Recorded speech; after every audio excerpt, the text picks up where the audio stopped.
didn't start out that way. Just started off with flyers. Used to actually be called touch photos. I was just doing flyers right out of college. Used to be trash, like bottom of the barrel flyers. Like you couldn't pay me to make you a flyer. But one flyer that you put in the frat chat one time. Yeah. It's and people gonna let you know. At least people let me know they was. You gotta respect the folks who are real about you and not yes men. No, for sure. But there was one person that and what's crazy is I think he knew I was trash, but I think he saw potential in me. That's what I tell myself anyway. But Dante actually, he reached out to me and said, "Hey, I see what you're doing. You're trying to, help me out with the Swelly stuff, be a part of the brand." And that was, to me, that was like this big deal. Like, you want me to be a part? So, big shout out to Dante. So that's why anytime he hit me up for anything, I'm like, yeah, I got you. And then can you also, because I always think this is fascinating, me being a corporate nigga. Yeah. I always think it's fascinating people who, leave their jobs to go on and start their own company. For sure. Can you give the listeners a little bit of insight into that process and what it feels like, what it looks like, and really what it is? Yeah, man, it's very scary. I ain't gonna lie to you. I'm very methodical, very logical, and so when you can't plan out rhyming. And I'm a rapper part time. But so like me, I really like to have a plan, be able to plan out how things are gonna end, and you really can't do that when you take a chance on yourself and you take a step out in faith. And so when I quit my job, wasn't making enough to support myself. I was bringing in maybe 200 a week, if that. That was a good week, like a great week. I'm gonna be real transparent. Like that was a great week to bring in 200. And so when I quit my job, I was obviously couldn't support myself, so I was staying with my folks at the time. So it was a blessing to do that, but. Yeah, man, it's one of those things where you're not gonna be able to know if it's gonna work out, And the thing with doing this full time, you're not gonna be able to give it your all until you actually invest all of your time into it. Like Touch Media would not be at the position it is now if I wasn't putting all the hours in that the job was taken at the time. And so when I took that leap of faith, a lot of things you really start, and it's crazy because that grind bring out a lot of ideas. So when I started making things like Uche Uncut, that was a product of that was within the first 2 months of me being unemployed. And Uche Uncut, that's a mini series I did just teaching people about graphic design, entrepreneurship.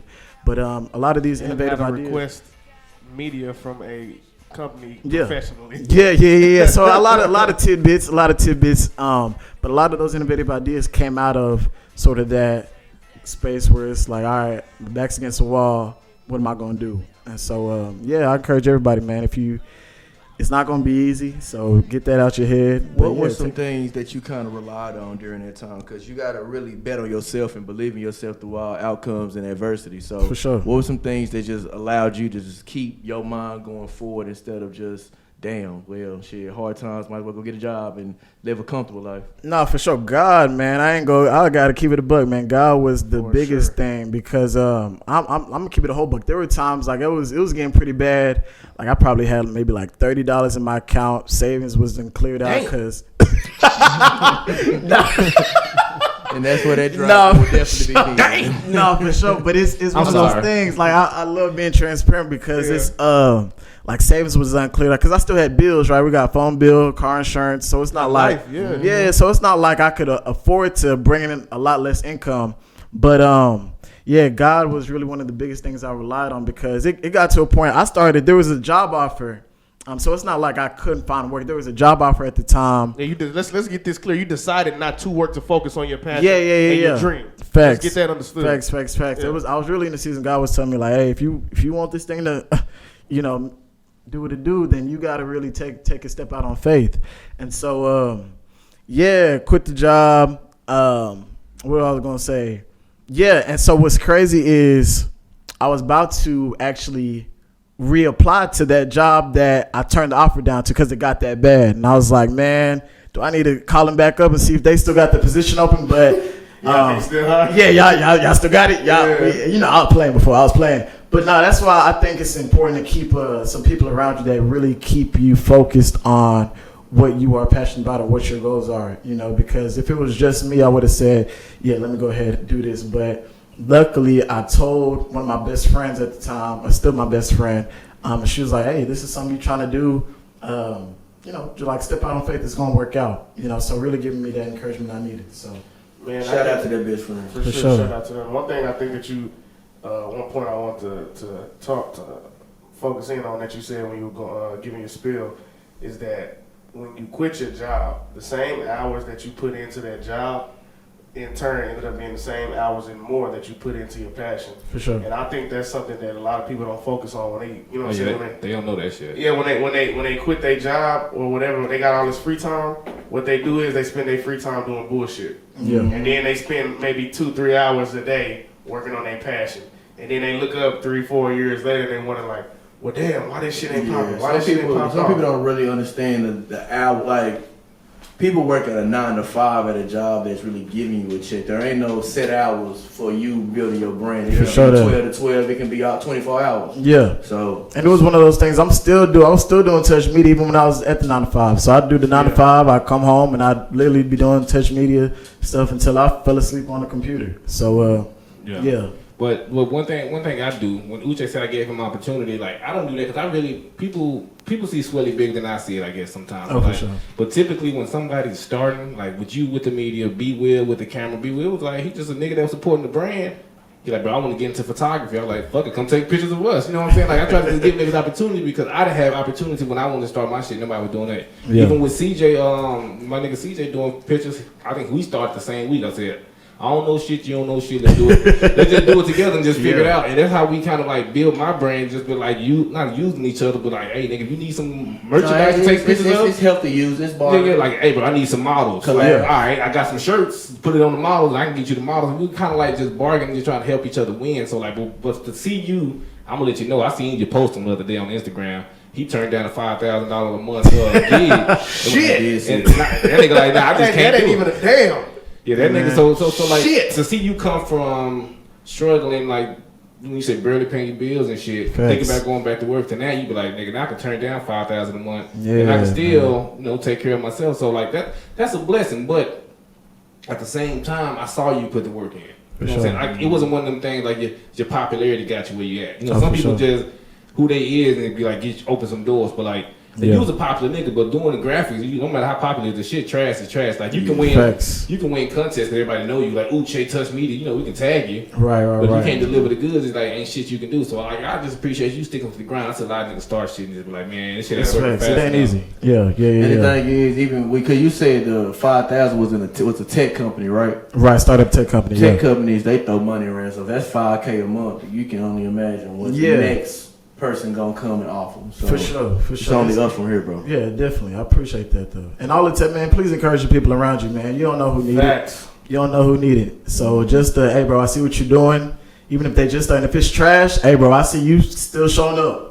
Hey, bro, I'm proud of you. That's respect though, because the thing is, nobody speaks positively about shit that's trash. Yeah. It gives you words of encouragement. They either not gonna say shit at all, or just they gonna down talk you in your face or behind your back. Facts.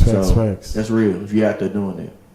Yeah, man. All right, but we're gonna actually get into the what you want the podcast to talk about just a little bit later. But let's just dive into some topics. Okay. All right. So wait. Before we go any further, how's everybody's mental health, man? Oh yeah, I forgot about that. First off, we didn't even tell you get your social media out of shit because they trying to find you. Because niggas get work from here. Oh, for sure. So to look into a camera. All right, man. What's your good side? Y'all can follow Touch Media at touch_media. On Twitter and Instagram, Touch Media FB on Facebook, Touch Media on LinkedIn. Follow the page, man. We try to post regularly. We used to do this thing called Touch Tuesdays where we post every Tuesday. Was really to do it? Yeah, we used to do. I tried to. I'm falling back on because I'm doing a lot of other things. Yeah. So just to slow down the amount of inquiries coming in. So yeah. Okay, but. All right, so back to the mental health check. I started off, nigga. I'm like a good, let me see, last night kind of took a point off. The last 2 nights I was up till 1 o'clock in the morning drinking and shit, so that just make my body hurt. You realize you're getting old, but I'm still in a mental space. I'm about like an 8. I'm still good. I ain't really too much bad going on. Gotcha. Mentally, I'm good. Physically, I just want to go to sleep. I'm here so I don't get fined. So this turned to the old nigga podcast. We just need a nap. After the night we had, it's 1 p.m. Come on. Yeah, bro. It's like I just want to go home, eat some good food, watch Raising Cane and BMF, and have a good nap. I ain't gonna lie. Every time you say that shit, sound like you said watch Raising Canes. That's what I keep hearing too. Yeah, for Maybe sure. I'm hungry. I don't know. I don't want no Raising Canes though. But man, first of all, I want to start by saying, y'all, we went the whole month of September almost until recently. I just remembered it's Suicide Prevention Awareness Month, man. And so that's why I want to make sure that, you know, when you guys are doing these mental health checks with us, you know what I'm saying, if you listen to the podcast, also make sure you're doing them internally and externally with the people around you. For sure. Because you never know the things that people are dealing with on a day-to-day basis. And suicide is real. Suicide ideation is real. Yeah. And people struggle with these things on a day-to-day basis, and you never know what's going on with them. They may smile, they may laugh, they may, you know what I'm saying, hug you, embrace you, support you, but they may be dealing with things that you have no idea. So it is Suicide Prevention Awareness Month, but don't let it stop this month. Carry this beyond and make sure that you provide love and light and an open space for people to be honest with you. And if you are struggling with suicide or suicide ideation, make sure that you, there's the suicide prevention hotline. I want to make sure that everybody has that number. So it's going to be 800-273-8255. 800-273-8255, man. It's a serious topic. We're going to put it on. What is suicide ideation? What is that? So suicide ideation is something where you've thought about ways that you would kill yourself. It's not the actual act of it. It's like the premeditated part. Yeah, so the if you want me to give you the exact definition, I got you. Then you gotta do that. I think that sums it up for me. Yeah. I was just curious. The premeditation of suicide. Thinking about or planning suicide. Okay. And it can come from, stress, anxiety, depression, just a multitude of things. So, people can come back from suicide ideation. People can come back from attempted suicide. Has anybody here thought about committing suicide in a way? If we're being transparent. Yeah, I've been in a dark place before. Yeah. Okay. The far as I got, I'd have told a woman I'd kill myself just to get her back, but I ain't never really think about doing this shit. Oh, man. The toxicity is all over. Man. I ain't never really thought about it. It's just that like nigga said, I'm going to off myself if you don't take me back. It's crazy, man. This is the new Macbeth. y'all said be transparent. Y'all said be transparent. No, that's what we said. Not That's that what we said. No, that's what we said. That's what we said. I Okay. never really thought about doing this shit though. They was just like a little marketing tactic. Like I'm gonna get her back one way or the You other. said a marketing tactic? Yeah, had to market it. Had to market it. Nigga said he been in marketing. Okay. Yeah. No, But, I've yeah. never had those kind of thoughts. Yeah, no, I've been in a dark place. And I think me and B Will, we've bonded and talked about this just man to man. So I think it's very important that you're transparent with yourself and you're transparent with others around you, because if you're not, that's the only way you can kind of work through that stuff. Yeah. And some days you wake up and you just don't want to be here. That may not necessarily mean you want to die, Right. but you just don't want to be here in the life doing what you're doing currently. Nigga, this shit hard. Life is hard. Life be life. It's a lot of bullshit. Life is not. It's a lot of fucked up frequencies and all that shit going on. But scale 1 to 10, how you doing, brother? I'm doing about a 6 this week. Okay. About a 6. 6. Yeah, I was at a 5 early in the week, but I'm at an 8.5 right now. I'm 8.59. What got you over the hump? What got you from You say you was at a 5? 5? Yeah, about a 5. And you jumped up 3 notches? Yeah. We turned up.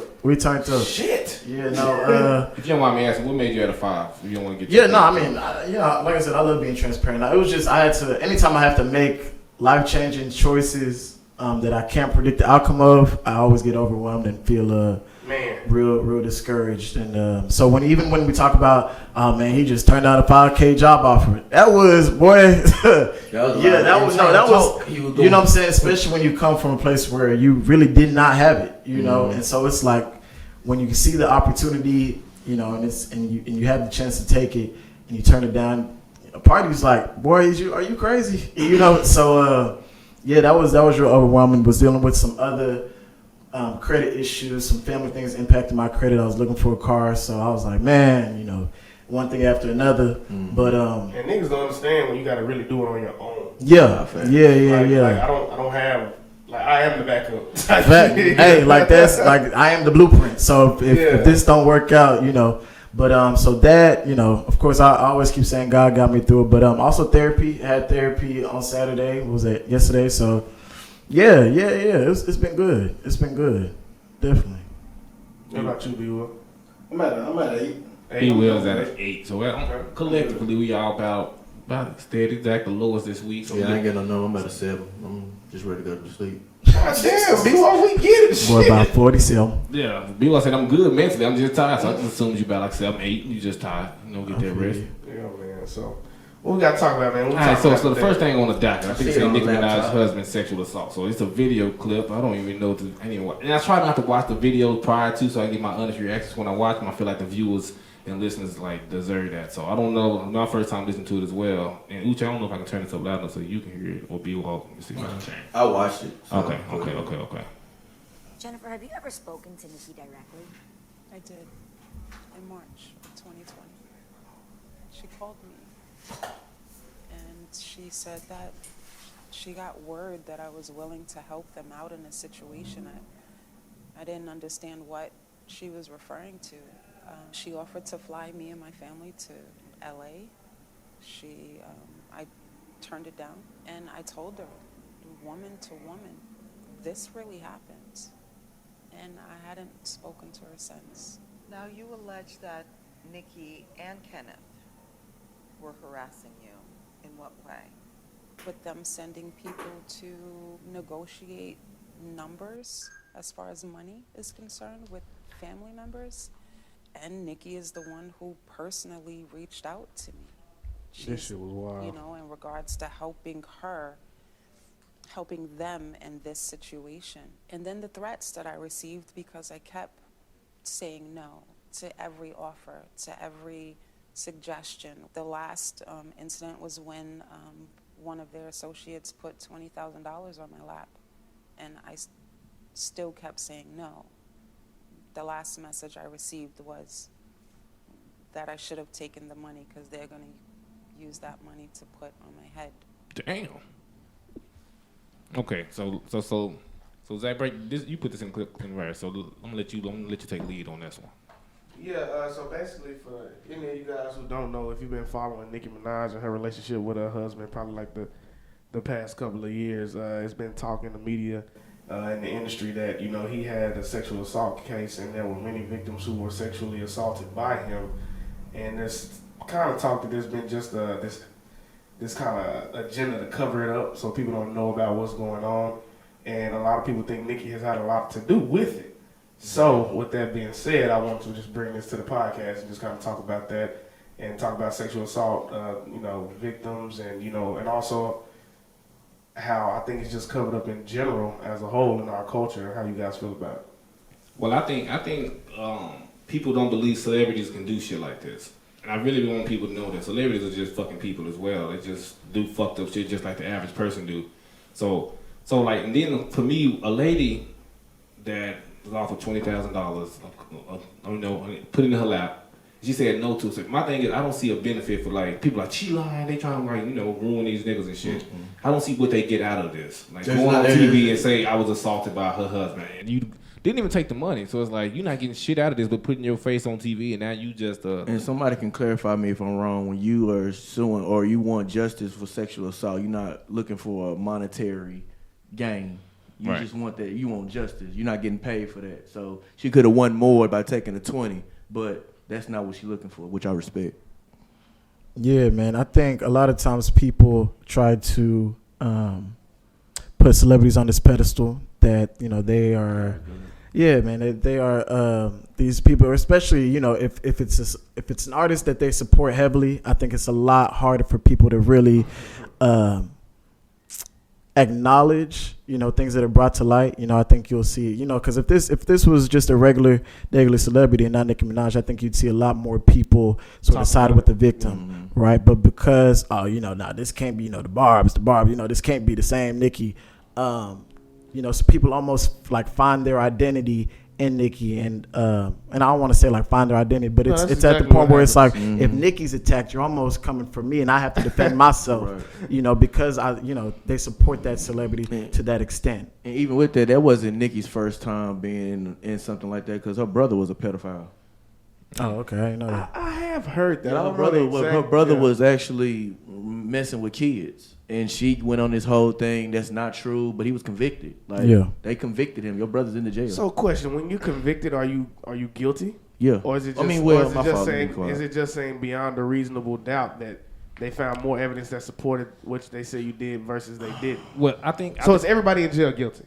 No. Nah. But what I think when it comes to sexual assault, all that kind of stuff, men, you guilty until proven innocent. Mm-hmm. So soon as you have any alleged, this dude raped this girl, you guilty. It don't matter if you didn't do it. Just say, example, Deshaun Watson. As soon as the name came out, the shit came out, he was guilty to the public eyes.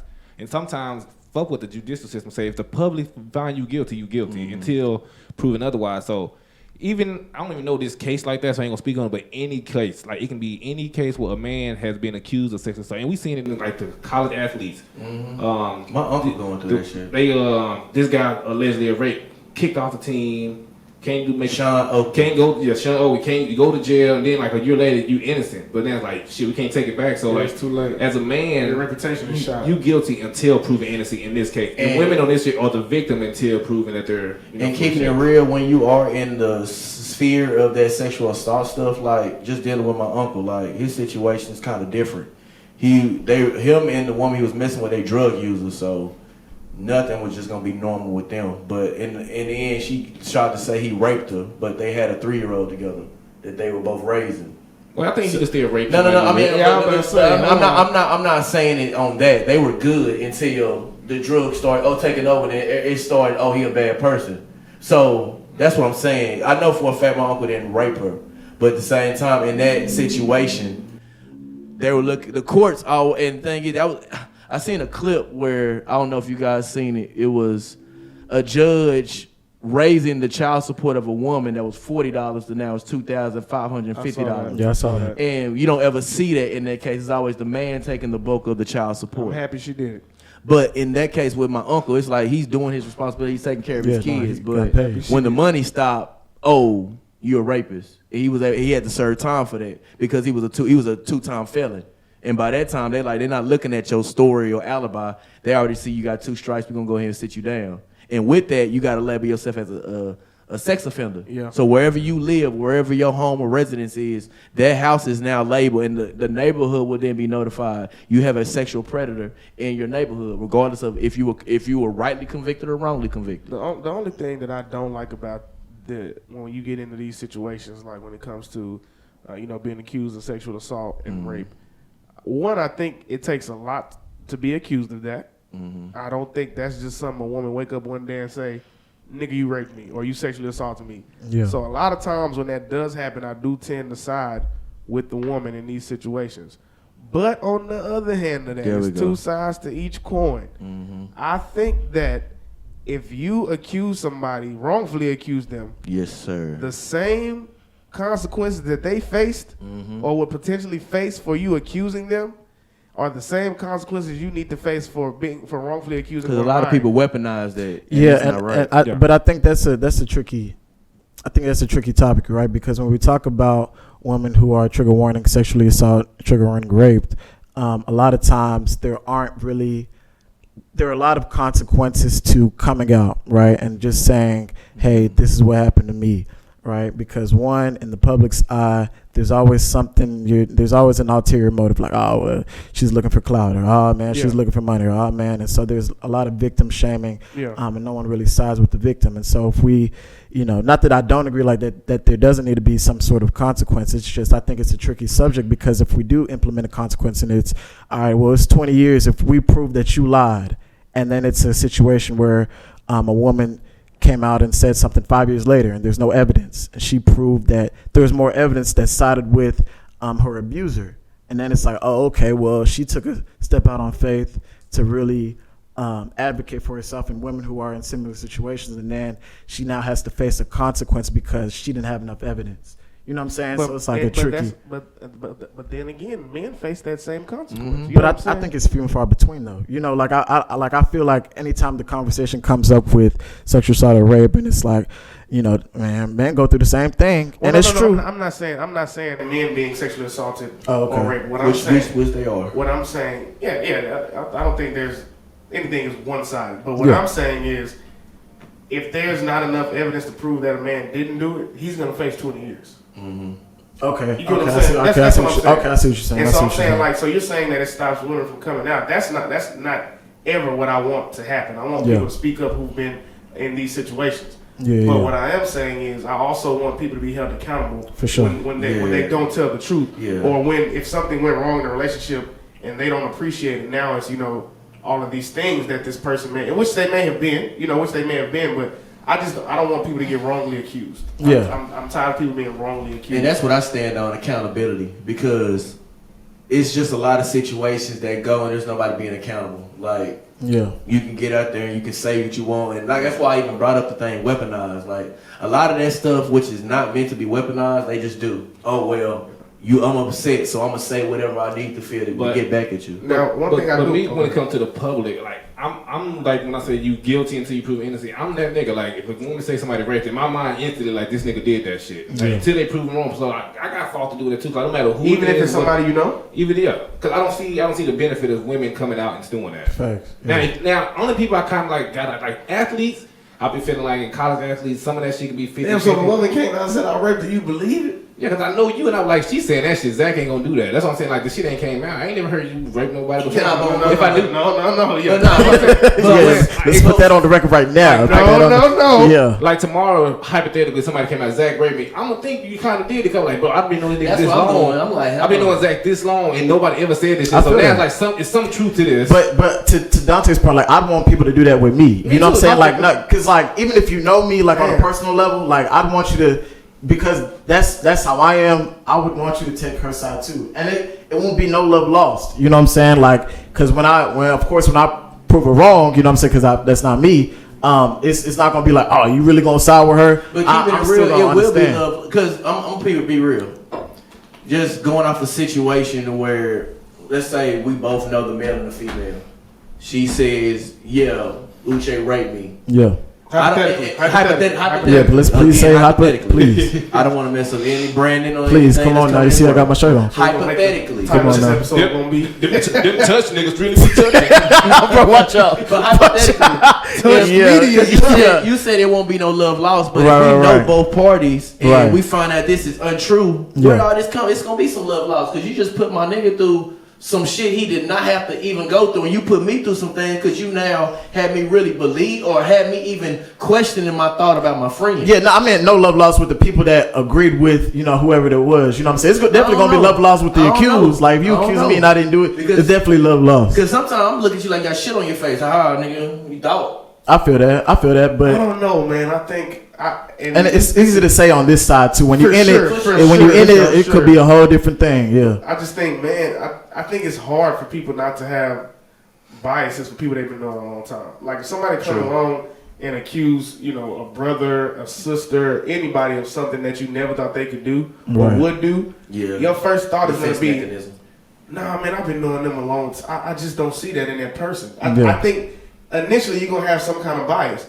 And I think I'm just being transparent because I think that's where my mind will go. I'm gonna be like, damn. Now, don't get me wrong. I don't. For people I don't know, I'll be like, man, shit, he did that shit. Nah, facts. But you'd be surprised. It'd be like, especially I think being an RA on campus gave me a lot of insight. The people that were doing a lot of the dirt, it'd be the coolest dudes, people that you would never suspect. And so it's like they have people that want to be around them. You know what I'm saying? So it's like the people, So it's like you can never really tell nowadays. So like back to like go back to college. I don't know if y'all remember. Remember when I was doing my GA shit with the athletic department? Yeah, I don't know if y'all remember. I was in the athletic department. When I say like every week, I had to sit in on like a sexual assault case with a football player, basketball player. It's like the niggas that we cool with. You be like, he doing that, and then like the girls come in, they tell this side of the story, and I was like, I was awkward because I know these people. So then that shit started making me. Then like the shit becoming like true. Like then they bring you like, yeah, I did it, but it wasn't like. You know what I'm saying? Like they was drinking. It was like all kind of shit was happening, but it's like so now when I see that like don't matter like. Rape don't look a certain way. Sexual assault don't look like there's no way a nigga look that look like he's sexual assault. For sure. So doing that, but like when you say but me when somebody like say hypothetically somebody accuse you, I'm not gonna go on Twitter trying to like defend it or nothing. Cause I gotta just talk to my niggas. Like no matter like if shit happen, like you but cool enough that like, hey Zach, this shit is happening. I believe her, but like you tell me your side. And now you know what I'm saying. You can tell your side, then I'll be like, damn. You know what I'm saying? Like I feel you. Cause I feel like sometimes sexual assaults could be. like it's a thin line between like the nigga think he wrong and the women think, you know what I'm saying? 'Cause, like you For be sure. drunk, she not saying no, but then like shit, I didn't give you no drinks. You choosing me all night, but then I didn't know you was that drunk. You know what I'm saying? Like it's a lot of And like, that's where that small shit slippery slope happening. come into, because it's like we are like, and I'm not gonna guarantee. I know a lot of men have had that thought in their mind. I didn't give her a drink. She was shooting at me. She was rubbing on me. So I thought that's how it was. But then again, you can't even get caught up in the thought. You gotta know for sure this is what we both want. For sure. Consent. And the thing is, even Verbal and consent nowadays, too. if a girl drunk, just leave her alone, bro. Because that can really flip on All you days, real fuck little. nowadays. All Yeah. days. Before days, future days, nowadays. Them days. All the days. please. Nah, but that is a sticky topic, man. I'm always willing to talk about it. I think if you are if somebody who's been in one of those situations, I please ask you to speak up. I understand if you feel like you don't have the courage, if you don't have the one space. thing I'm kind of stuck on is why is Nikki still? I mean, I don't believe she has to be there. Cause the thing is, I'm looking at the situation like, yeah, bro, your husband did that shit. But you and I know marriage is to death to us part, but you caping a little too hard and it's putting a negative image on where you stand in the result to how you want a woman to be especially protected. as a woman. Yeah, Yeah, I feel like that's just synonymous with what a lot of black families do, like keep things in house, like you know, like so if it's Uncle so and so did, you know, everybody know Uncle so and so did something, we not going, you know, and so we gonna defend them, we going to protect the brand of the family, the name of the family. And this is on different color lines. What's the old boy that allegedly killed his girl in the desert or whatever, Colorado? What's the white dude? It just happened. Yeah, we're his gonna talk about parents that. covered that up. So, Yeah, and they let that nigga fled the country. Yeah. Oh man, Nowhere to be found. Bobby Petito or some shit. Oh, that's on this shit? Yeah, that's on here. It's but we're gonna talk about why they talking about this black boy that they just found dead. Oh man, The rest in mysterious peace, case. man. How you say their name? First name? His name is Jelani Day. Jelani Day, man. Rest in peace. Jelani Day. Man. Rest in peace, man. You ready to watch this clip too? I didn't watch that clip, but I know about the story. Okay, I'm gonna play this. For our listeners, if you don't know the story of Jelani Day, here's a quick. Are you ready to find Jelani Day? Let's get you caught up with the case. Dr. Jelani Day is a 25-year-old ISU student. He disappeared on August 24th. Monday, August 23rd, he went to school, spoke to his mother, nothing unusual. That evening, he sent a text to his program director, Cara, to talk about an assignment. So they set up a meeting for the next day. On Tuesday, August 24th, he came into the school dressed for the meeting. Dress shirt, dress pants, dress shoes at 7:20 a.m. He went to Starbucks and then made a purchase, and that was the last transaction he made that day. Well, he was actually supposed to come see me the next morning, and when he didn't show up, I texted to see, what was going on, and he didn't answer me, so I knew that they had class at 1, and so I waited for after class.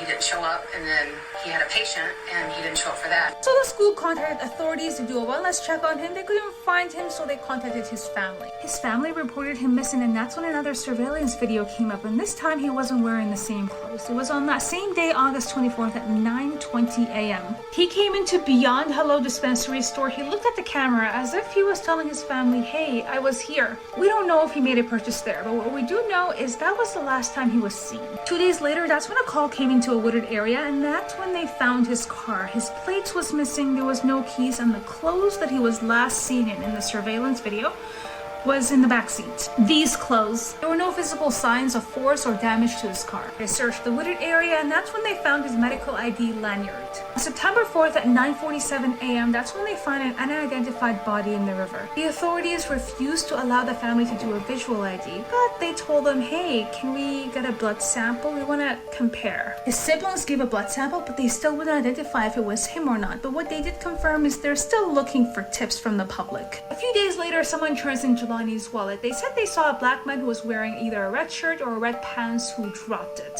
Credit card and money was still missing from the wallet, but his ID was there. His phone is still missing, and Jelani is a ghost. He has no social media presence. I spoke to the Day family, and they said Jelani is an honor student. This is so unusual. And they said the police are still looking for Jelani, but they're not doing their job, so the family hired a private detective to help the police. And his mother is offering a $25,000 reward for whoever is able to piece this together, or that would provide tips that would lead into finding him.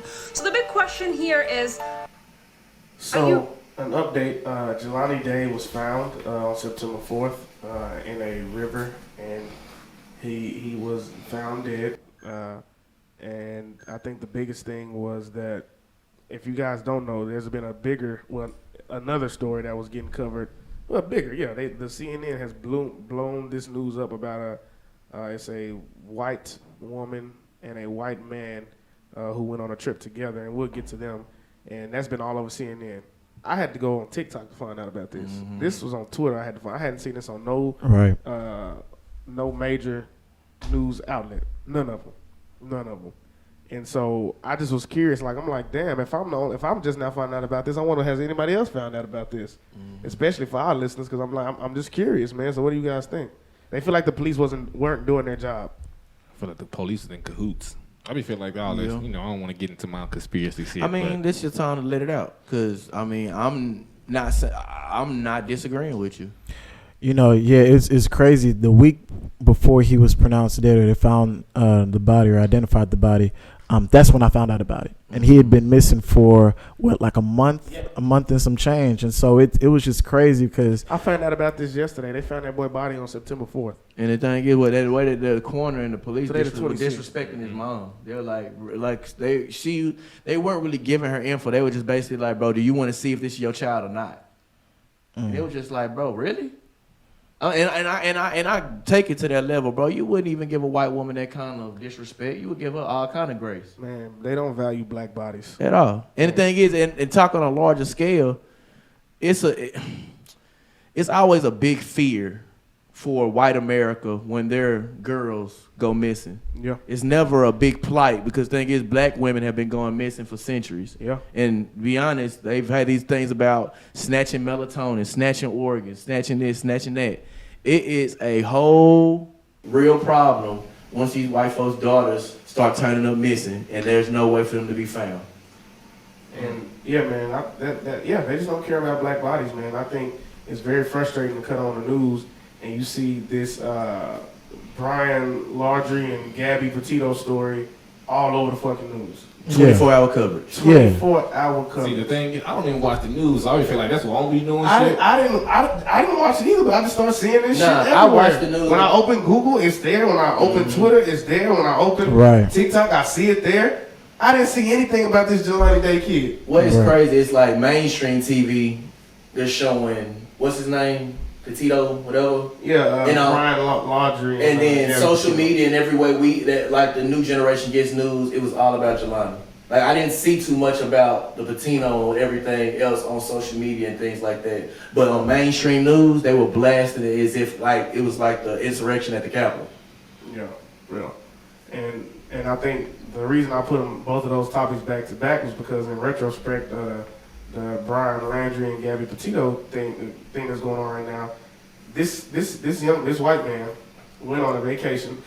Excuse me, him and his girlfriend, both of them 22, they went on a vacation together. This is the Gabby story. Yeah, okay. Yeah, I'm switching gears now. Rest in peace, Jelani Day. I pray that at some point, and that we value black bodies more, just as a country, as a community. And also, rest in peace to the Gabby, because the thing is, we don't want anybody to die, but we're articulating how we are not being seen, and we're supposed to always have sympathy for somebody else when we're not having the same grace. Right, so it's not to minimize another story. It's just there's another one that needs to be highlighted. It wasn't highlighted. So, but if I had to pick, it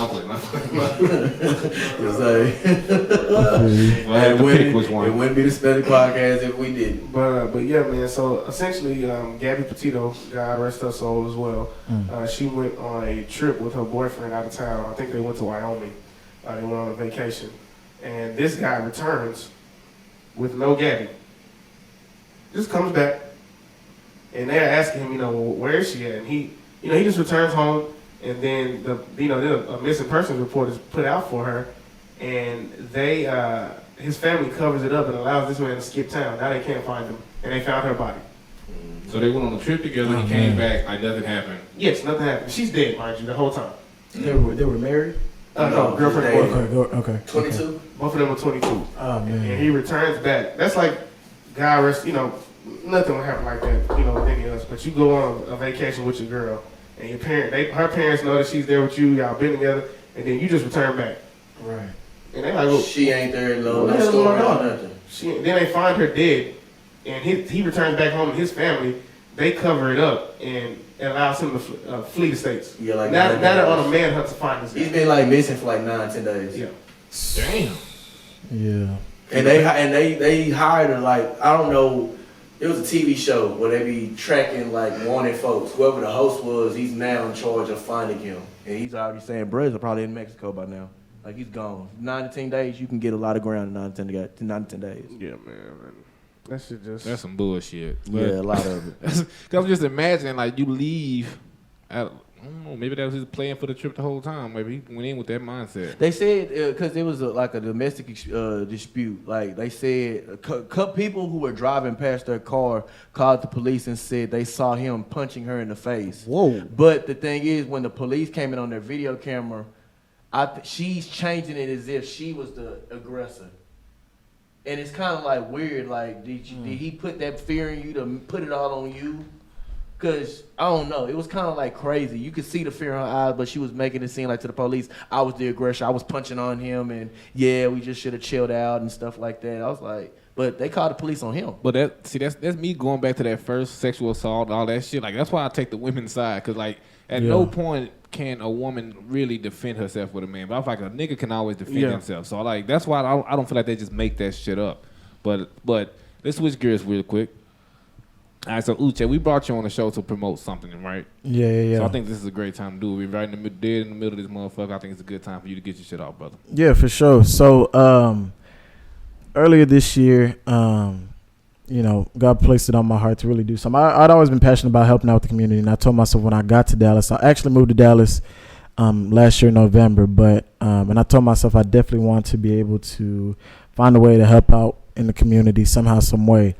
And so actually reached out to Zach. This was just around the time they were doing their Souls for Change with him and B-Walk.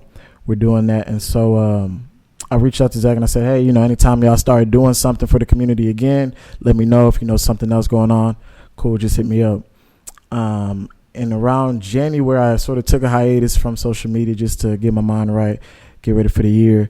And during that time, I got really put on my heart. He basically just said, instead of looking for an event, do your own. And so that sort of birth Touch Lives, which is just this charitable branch of Touch Media LLC. And so I think Zach was one of the first people I told when I finally hadn't thought of a name, hadn't thought of anything except just the concept of this is what I want to do. And so the first event will be targeting the homeless community in the Dallas area, and really just trying to change the narrative when we talk about charity. A lot of times it's one of those things where it's an obligation that's forced on people. Like, hey, man, you should be charitable. And people do it. Chase with it too. Yeah, they for sure. But it's more so to stroke their own ego. Say, okay, I did this. Cool, checked it off the list. I'm done with my charity for the year. So what I'm trying to do with this event is really sort of mold people into changing that mindset and shifting it into one that's more of it changes their behavior, right? And so instead of, okay, let me do this for the homeless because I have to, it's like I actually, there's a desire to it. And so it could be small things, right? And that's sort of what the event talks about, or the whole rollout process, or what I'm trying to do. So a lot of things coming out. I said I'd like to say a lot of things coming out, but the first event will be targeting the homeless. It's going to be called Triple D Humanity. And I tried to be very intentional with the name. I thought of a few different things, but essentially I wanted to focus on that humanity piece because at the end of the day, homeless people are people first, right? And so a lot of times they get looked at as less than, lower. They get looked at as they're responsible or that they're lazy. They put themselves in that predicament, which may be the case for some, but isn't the case for all, right? But they still deserve that empathy and respect that we want from everyone else. So you said something that was really like real. Most people say, "Yeah, I did my charity for the year. Let me check it out the box." They homeless the next day. Yeah. So you just helping them for one day is not really gonna. You just put a raindrop in the bucket. You didn't really change that much. Right. And so, yeah, I'm reaching out to everybody real soon. So by the beginning of October, I'll pretty much announce how people can get involved, how people can donate, ways people can help. But yeah, I really just challenge people to take a step out Instead of just throwing, $20 to a cause, figure out ways to really be on the front lines, helping out, even if it's just being a smiling face when we're actually, doing the event. That goes a long way. And then, find ways to be charitable on your own. Don't just wait for the next event, but I encourage you all to find ways to, start things on your own. So get the dates again. Yeah. So the actual date for this will, of course, I'll be announced later, but the actual date we're passing things out, and I didn't even explain what it is. So essentially, we'll be giving out new sweaters, hoodies, gloves, just winter gear for the homeless, but there's a big focus on new items, right? Because a lot of times when we think about homeless, it's, beggars can't be choosers, right? Like, I think I got some old sweats, with some holes in it somewhere in the back. I guess I can get this to them. If you wouldn't wear it, try to take his moment to, second guess, would you want, if you wouldn't wear it, why would you be comfortable giving it to someone else to wear? And so if it's something that got an odor to it, something that got plenty of holes in it, that's not really the kind of things we want or need. And so there's a emphasis on newness, just because as people, we want the newest things, we want the freshest things. And so that's the kind of message we're trying to put out, right? Getting new clothes for the homeless is to give them that, remind them of their humanity. You do deserve new things, you deserve new items, you deserve things that haven't been hand-me-downs for the past 3 generations. So passing things out November 6th. More information will be dropping soon about how people can drop off items, because we're still taking used items, of course, but preferably lightly used. We're going to talk more, and I want to definitely assist with that, because the thing is with me, I got in the corner of my house a bag or 2 bags or 3 bags just full of clothes that have really great value. I just don't like them anymore. Yeah. The thing is, even with the friend and with people that I know, they always, bro, when can I come shop in your closet? And don't get me wrong, I don't feel any kind of way because I'm about giving, but I'd rather give to somebody who can't go out there and purchase this stuff themselves. For sure. Y'all could easily go out. I could tell you, I can give y'all the link and y'all can go buy this shirt. But because it's me, I want to be able to give this to somebody who could actually benefit from it. So we're going to be in conversation, because I got a gang of just good stuff. Yeah. Name brand. I mean, it's not even about the name brand, but at the same time, good stuff that folks would actually spend money on. For sure. I can put in the hands of somebody who actually needs it. Yeah, man. Especially if you live in Dallas, just think back to February, man, when we was in Alaska, right, and people losing power, and it's just bad, right? And a lot of people, of course, losing power, and a lot of people are down and out, and just try to remind yourself how bad you felt. Oh man, I don't got no power. It's I'm cold in my apartment, and this, that, and the third.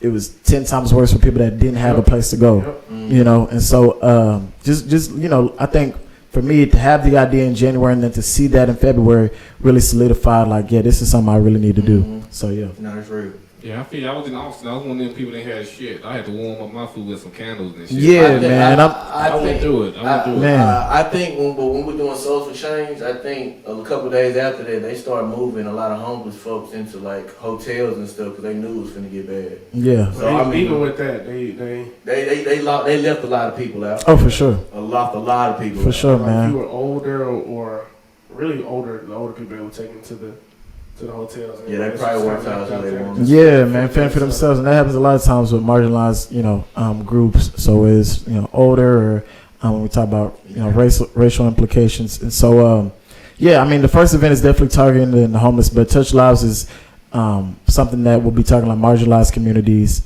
across the board. So it's especially the ones that are near and dear to me. So the reason I target the homeless because I used to be homeless, right, and so.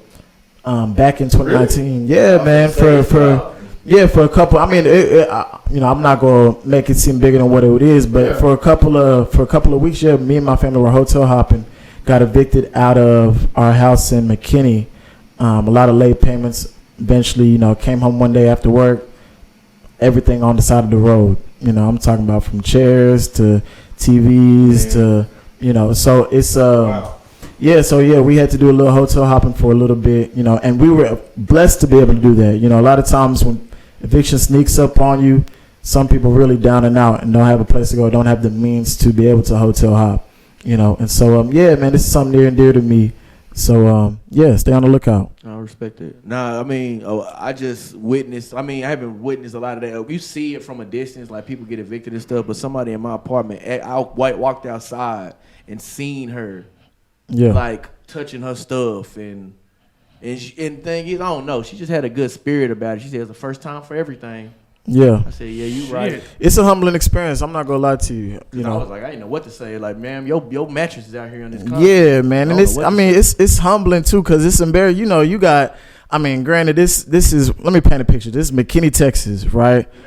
Suburban white neighborhood, right? Sure. One of the only black families on that street. You know, and so to come back and see all those things thrown on the sidewalk, I can see you know, that, it's like it's one of those things where it's like, you know, it's a hard pill to swallow, you know, and so I know it's a lot of judgment from folks that don't even know y'all. Yeah, for sure, and of course, you know, my folks could have done a lot of things better, but it could have happened to anybody, you know, and it does happen to a lot of people, right? So it's we blessed to be where we are now, though. So yeah. You see, I ain't know about the last part of your journey, so like that make the turning down money shit even more like, damn, nigga, you really yeah. So like I fuck with that. So let's switch to this topic right here, because they were talking about the streets, not in the same way, like living on the streets, but I feel you. But Lil Duval called out the industry. He said all of the main celebrities went to the BMF premiere.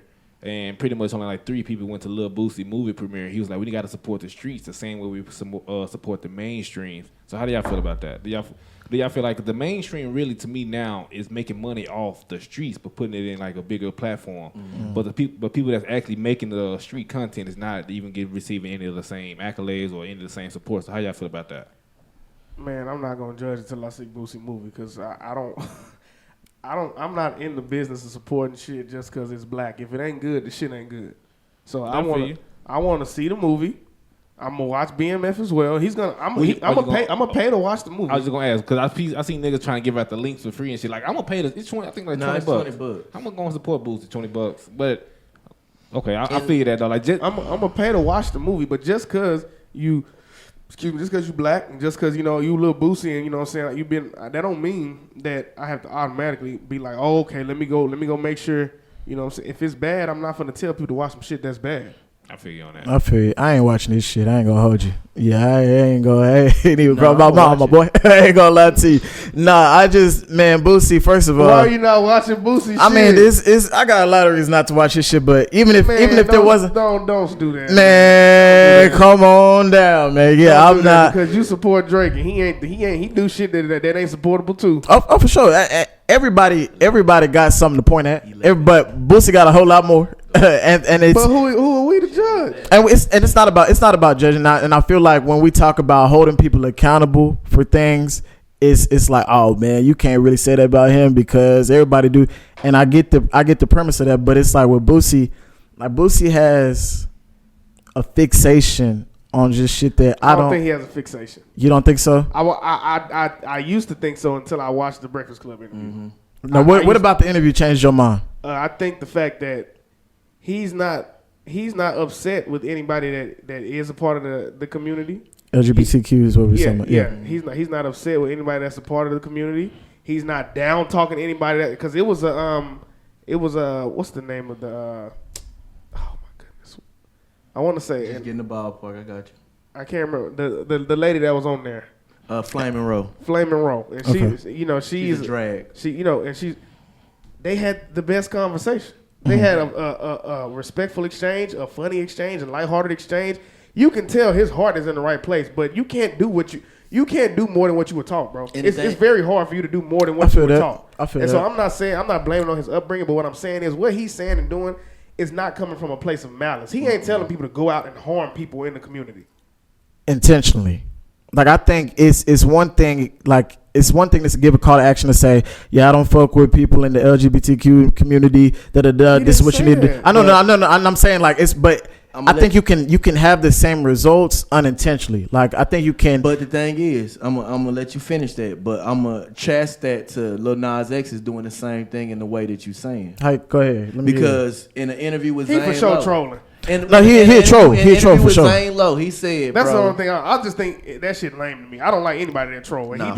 He's built his whole brand off of that. I mean, but I think that's a lot of celebrities. You know what I'm saying? Like not the ones I like. I feel you, but Lil Nas X is actually like, to me, he actually very fun. Like it's not. I don't think he's gotten to a point where it's like, this is obnoxious. Like I think he's like genuinely. Like I be like seeing some of his tweets, I'm like, nah, that shit was kind of funny. I ain't gonna lie to you. Nah, to me, it's like he getting corny with it. You feel? Yeah. You feel like you trying too hard to troll. That's my thing. I think he's trying too hard. Like Drake trolls. Drake is a funny troll here and there. But the Way Too Sexy video is a troll. For sure. Drake troll like once every 6 months. Exactly. Yeah. This nigga troll he trolls when it's warranted. He's building his whole brand off of it. That's my thing. Like, he don't make half bad music. No, he make good music for sure. I don't think he make good music. I just think it's music. Man, why he can't make good music? He doesn't have a genre at this you point. don't like none of, I thought we was just listening to Industry Baby. That's a hard song. That's a hard song. He make good music. But I don't think making good music takes more for you to make 3 or 4, 5 good songs. He done has some hits. The biggest though. hit he has is Old Town Road. That's the biggest hit. But he has hits though, like hits that's been in that top.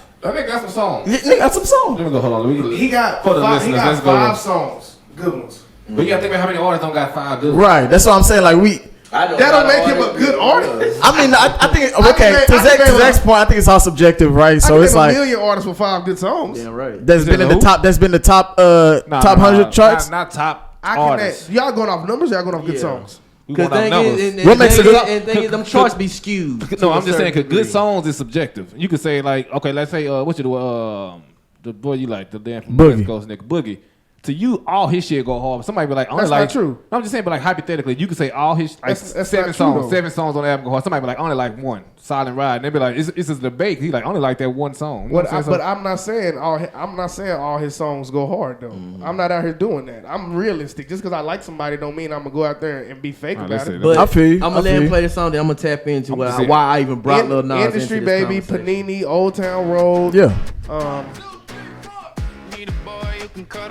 I don't even know that one, so we gonna just hold on. But to Zach's point, like I can go ahead. I think yeah, he trolls a lot. You know what I'm saying? I can see people taking it as, like, oh, okay, this is a gimmick now. But I think it's his brand. It's not even a gimmick. Yeah. His brand is to troll. But I think that's how he came out. Like even like when I saw like Old Town Road, like it to me was like a troll. It was like a troll, funny kind. So I'm thinking like that's just him as a person. Like, you know what I'm saying? So his only existence in the industry is gonna be trolling. Like everything. Like I mean, that's how people make a living though. You know what I'm saying? Like people, when they find something that works, they stick with it. See, what my thing is, like, I think a lot of times you can kind of tie into the next topic.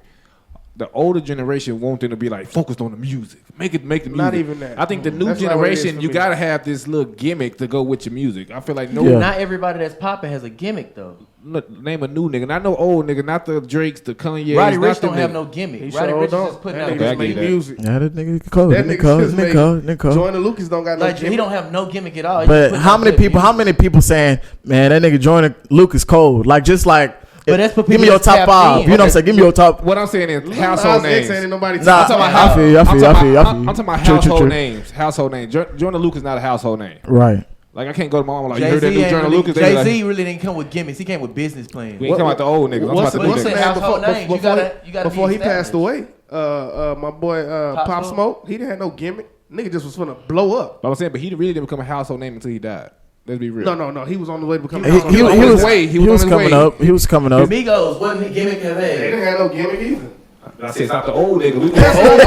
Nah, Migos is old. Migos been doing this for a minute. Migos been doing this for a minute. I'm talking about the new generation niggas. Like the new niggas popping off right now. So you want to go off the XXL cover or something? No, okay. I mean, you could. What I'm saying, what's the girl, the Carly Rae chick? Yeah. She got gimmicks. She do the little TikTok dance. My brothers love me. All the niggas got a gimmick. Does not have any gimmicks. Niggas not household names. Yeah. Y'all trying to get Carly Rae is not a household name. to the young niggas, she is. No, she's not. No, she's not.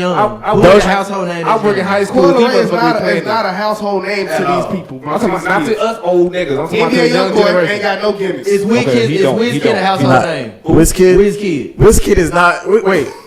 Wizkid is an old, like, this nigga been doing music though. NBA YoungBoy don't got a gimmick in his body. NBA YoungBoy. Pooh Shiesty don't got a gimmick in his Rod body. Wave have a gimmick. Rod Wave don't got a gimmick in his body. These niggas just making music. No, hold on. What y'all doing? Y'all comparing Lil Nas of, he ain't a rapper. He's an artist. Like, nobody is just a rapper these days. Y'all comparing niggas that rap street music to Lil Nas X. You gotta But I go think to the top niggas, like the the. He keeps moving the goalposts, bro. No, I'm saying, but you. I'm He keep moving the goalposts. I'm not. You comparing the nigga that made That last song I played, I ain't never heard before. You told me household names. Young Boy. NBA Young Boy is a household name. I gave you that one. Yeah. But the other niggas he named, these niggas ain't. Who Shiesty is a household name. Like that's the thing. But I think household names are individualistic. But like, people. I'm talking about on the grand scheme, Grammy Award winning type niggas. That nigga ain't got no Grammys. Lil Nas X probably got a Grammy. Got a Grammy. if he don't, he gonna get one. He doesn't Because have that one. Old Town Road for sure again. I'm not going off. He don't have one. He don't. I feel like Old Town Road, but they probably hold him on that. He probably didn't get shit. He didn't get shit. But I feel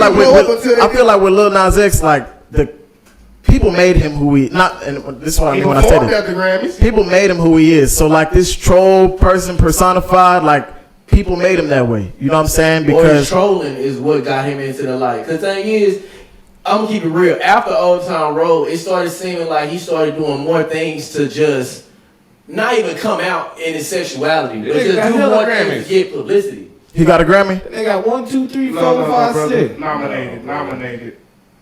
See that shit hold weight. That shit hold weight. That shit hold weight a little bit. That shit hold weight a little bit. Those are nominations. It don't hold weight. Okay, all right. Lauryn Hill has been nominated for umpteenth. That shit add a little razzle dazzle. Yeah, she won that year.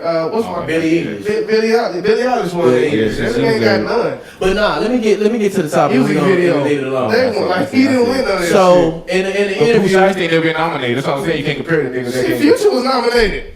yeah. The Future old niggas. Y'all moving the goalpost, bro. We got here by saying I just feel that. Oh God. Lord have mercy. I just feel. We watch the game back here, y'all. I just feel that Boosie he's not telling people to harm the LGBTQIA community. That's not what he's saying. He's just saying same shit Kevin Hart said, but in a different way. He's saying it in a hood nigga way. But Kevin Hart got criticized too. But I think Kevin Hart didn't apologize either. He didn't. But so why Boosie got to apologize? Boosie don't got to do shit. But he gonna deal with the consequences because people got to understand there are implications for the things you say.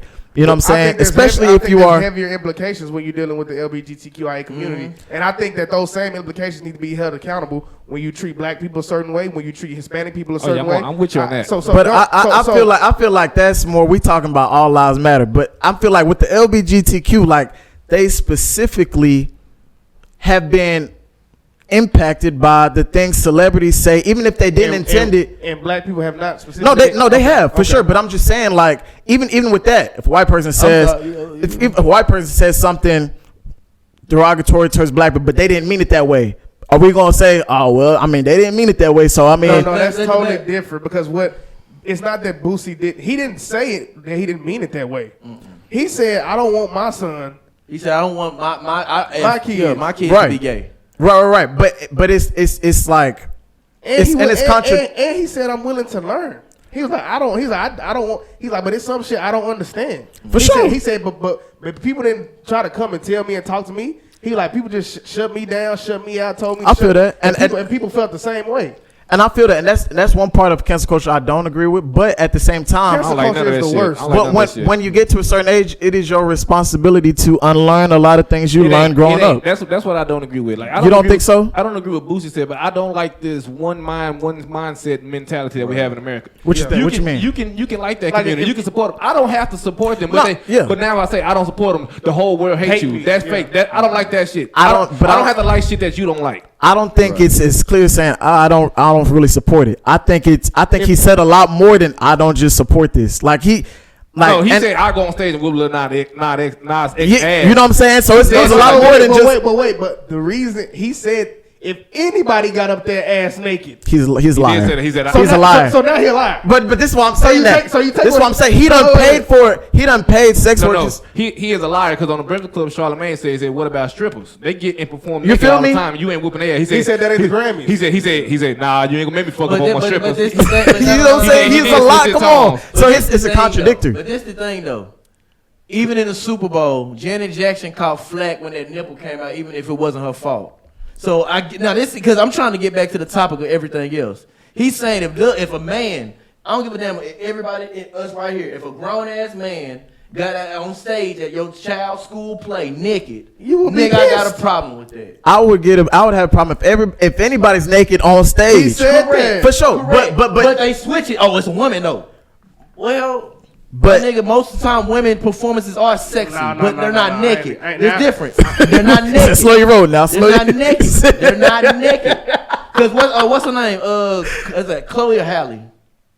That was sexy, right? Talk about her. I'm not. But that was sexy though. It wasn't naked. Like I do. If somebody got on stage that's naked, hard. so either or, male or female, they would have a problem with All that. I'm saying is I agree with some things Boosie. I'm not defending Boosie, but Right. I agree with some not. shit he said, and I disagree with some And shit even he Flame said. said. But I respect him for standing on his opinion. Yeah, I mean, like I said, which it's is not something that you are able to do in 2021. Exactly. I mean, I can see that, but I think. What I'm not saying is everyone needs to think the same, do the same. Everybody's entitled to their opinions, and it's all subjective. The way America trying to get it. It's all subjective at the end of the day. But at the end of the day, when we talk about marginalized communities, there's been a long history of people just saying shit about marginalized communities, like, well, shit, it's free speech. I ain't got to worry about the consequences. And then, as we progress, it's like, oh wait, the things I say really impact people, or impact people to do things to these communities, even if I didn't intend it. So the it's way I look at that, until y'all down to fix all of it, start picking and choosing which ones carry more weight. I don't think people picking and choosing. I just think like I don't think people picking and choosing. I think people LGBTQ plus is a hot commodity right now. LGBTQ plus community is a hot commodity. If you are messing with that or even messing with their agenda, they gonna come. But black. We still. I don't think LGBTQ haven't got an agenda. I don't think they got an agenda. Well, I'm saying the agenda. They're the ones that need to be mainly protect right now, or the COVID protection bill against Asian Americans. But I don't think it got to be me or them. I think it could be and both. Saying. You know what I'm saying? Like I think until you include all. No, I agree with that. I don't think that's what it is, though. Right. You think it's like you think gay people feel like, oh, it's only. No, I'm not. You're not gonna do that to me, brother. I've been potting a long time. I've been potting a long time. I know better than. I'm asking. It wasn't no bait. I was just asking. Yeah, it don't matter. I ain't a fish either. But what I'm saying is, I don't think they have an agenda, but I do think that America has made it to where it's either you're supporting or you not supporting. It ain't no gray area with this shit no more. You can't just be like, you know what? I'm abstaining from this whole discussion. I don't want to. So you don't support the? I feel that. I feel Will Smith as an actor. Not all of his movies have been great. That doesn't mean I don't like Will Smith as an actor. That's what it seems to come down to. I don't think I followed that one. No, but it's coming down to it's like, again, like you said, if you're not in full support of the LGBTQ plus community, shit, you against them in any way. That's true. If I don't want my son to be gay, that means I'm against everybody that's gay. And I don't think like the fact that Kevin. I'm sorry. No, go ahead. No, the fact that Kevin Hart had to apologize for saying he didn't want his son to be gay is kind of wild to me. Well, he didn't apologize, but the fact they wanted him to was crazy to me. Yeah, and I think, like I said, there are some parts of cancel culture I definitely don't agree with. Like I said, it's not like the world needs to be this echo chamber. Everybody thinks the same. Everybody does the same. All I was trying to get across is like you can't just go out and say things like, "Oh yeah, I'm gonna whoop that nigga ass if he and think there aren't implications for that." See, I agree with the harmful shit. Yeah, you know what I'm saying? Don't incite violence. Yeah, that's what I'm saying. Even if you like, because Nick could probably say like, I'm not telling nobody to go out there and fight him, but it's like, okay, and if you saying this, crazy. it's like it could definitely happen. And what's crazy to me is there's some crazy Boosie fans out there. This is the thing. This is the thing is crazy. Oh yeah. Trump said some crazy shit not in the same lines, but I could shoot somebody in the street and nothing would happen. But they're giving Boosie hella more flack for what he said about his opinion about his kids, opposed to what Trump said about how I treat human beings. Before we wrap it, so you can't compare Boosie and Trump. That nigga, he got what we call them, the good boys with him. He got a whole following behind him that's helping out with that shit. Yeah, but even Trump shit, it's the same shit. You ain't gonna do it. Okay, I mean, trying not to say the C word this season. Okay, we're gonna you gonna bring me back. But I got you. Hey Ziggy, it's that time. It's that time. Hey B-Walk, it's that time. Yes, sir. Uche, it's that time. Let's get it.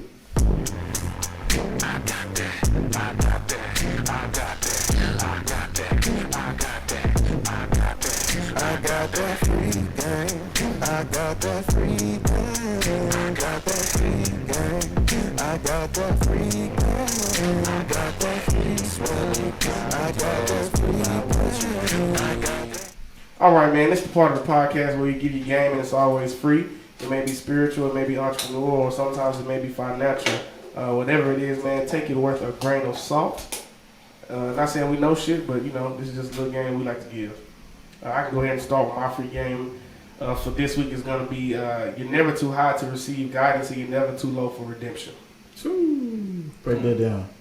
So basically, man, I think a lot of times when you get to a certain status or a certain level, sometimes people they shove off guidance, or they shove off people that are not yes men. You know what I'm saying? Because they feel like I've made it to this point, without that guidance that you're trying to give me. So maybe I don't need it. And then I think a lot of times when you get so low and you get in a dark place, you think you're below redemption. You think you're below repentance. You think you're below saving. Yeah. And that's not always the case, man. When you're at your lowest point, that's when you are worthy of the most redemption. That's so facts. You're never too high for guidance, and you're never too low for redemption in your life. I like that. My free game is speed don't matter. Forward is forward. Your lane is your lane. So my thing is lately I've been trying to damn, these niggas turning up on me with this clothes and shit or this shit. So I'll be like, I gotta hurry up. But now I got the merchandise to start selling. I'll be like, I ain't gotta rush. Yeah. They gonna wait. It's gonna happen when it happens. So my thing is, forward is forward. As long as you going that way, in your lane is your lane and your speed is your speed. So don't try to compare your shit to somebody else. Yeah, take your time. Mine is strong friends need breaks as well. Don't ever feel like you always got to be in every situation or say every situation is brought to you. Kind of talked about that in the last clip that we posted. Learn how to say no. Learn how to protect your own emotional health and mental health, because you're only going to hurt those when you're not emotionally and mentally stable to give them proper feedback. That's big. No, that's big. I'm I'm learning. I'm sorry. My free game would definitely have to be, if the mountain was smooth, how would you climb it? Right. So in life, whatever your mountain is, don't come here doing that now. Whatever your mountain is, man. Whatever you aspire to get out of life, and it can apply to anywhere, right? So if it's, man, I want more patience. Well, you going, if you want more patience, you're gonna have opportunities to be patient. So it's not something that happens overnight. And so a lot of times in life, you need those ragged edges. You need those things to get you to where you want to be. All right. So a lot of things. Cut your knee a little bit. Yeah, you might have to cut your knee, but all of it is progression. To Dante's point, right? So you need those rifts, those edges to climb, right? It's all beneficial to get you where you want to be. So yeah. That's it, man. I appreciate it again for y'all having me, man. I appreciate you for coming. Make sure y'all support his movement, his touch media. If you need some graphics, he gonna drop most shit about his non-profit side in a second. So, and we'll drop it on our shit as well. So whenever you give us that content. For sure. Also, for all the listeners, we really appreciate the feedback. I swear to God, I love waking up on Monday and y'all niggas saying how funny or stupid or whatever y'all call us. I love that shit. For all the Swelly Clothes supporters, it's coming. B Will got some shit, and he gonna take some pictures of some shit. We're like, it's coming. We just don't know the date. Yeah. But we ain't rushing, because I just told y'all I'm on free game. It's pressure. My time. But this is Uche's song, or Touch Me. What we calling you right now? Man, it's just Uche. Uche's song of the week. Yeah. I don't know who that is, my boy. Don't know who that is. That ain't the group chat at 3:00 in the morning. Okay. That's that other guy. Yeah. But shit don't ring because it don't do not disturb at night. What else you got for me? Give me one more. You said what? Give me one more. You want another one? Yeah, one more. Them little. Check that Apple Watch. That's where the truth lies. Nah, for real. Check the iCloud. Yeah. Don't check the phone. Check the laptop. They don't. You delete the message on the cell phone. Don't delete from the laptop. Come on now. That Apple Watch. Yeah, y'all professionals.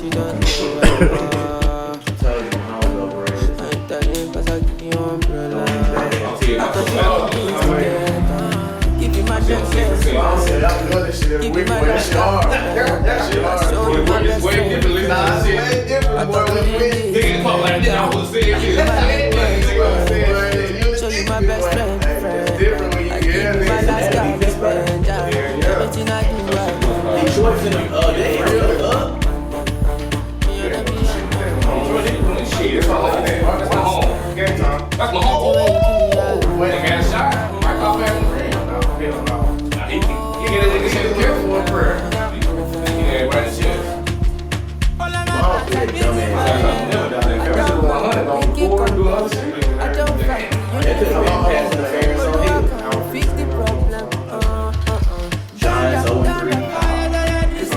Shout out to y'all for still doing this, man. When y'all first started.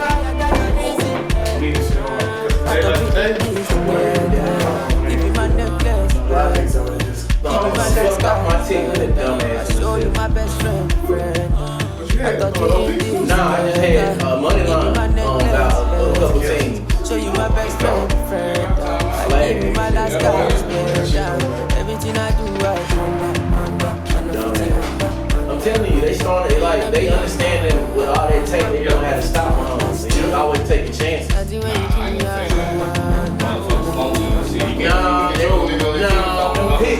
picks was him. Them was dumb ass throws. You got that Brett Favre. Defense. Oh, defense, number 23. Well, don't get six. Brett Favre needs a shot. They held on Travis Kelce, I think. Travis Kelce from the old man. Fucking Chargers missed the extra point. They scored touchdown. They gonna lose. That's almost like, God damn! Fucking suplex that nigga. Ooh, no. That nigga never can go with him, so they see you. I ain't cut it on. But he ain't cut it on. He did a little breeze over here. You gotta come in and turn those on. It's cool out there though. Cool, I'm saying maybe your seat ain't got no air. I feel that shit. I feel like maybe it's because he It blow this way because the blinds down. You should be closing that business. Some shit. How you doing that? I'm scared. I say it while I'm right here.